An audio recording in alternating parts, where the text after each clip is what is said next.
How to transfer a TikTok account to another device. Hello everyone.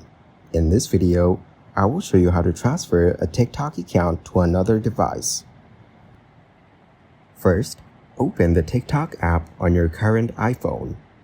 Once you're in, go to your profile by tapping on the profile icon at the bottom right of the screen. Next, tap on the three horizontal lines in the top right corner to open the menu. From there, tap on Settings and Privacy to access your account settings. Scroll down and tap on Log Out to log out of your current account. Once logged out, tap on Switch Account. Now tap on Add Account to begin the process of transferring your account. Then, tap on Add Another Account. You'll be given different options for logging in. You can choose to continue with your phone number, email, username, Facebook, Apple, or Google account. Enter the phone number, email, or username associated with your TikTok account to log in. Once logged in, your TikTok account will be transferred to the new device.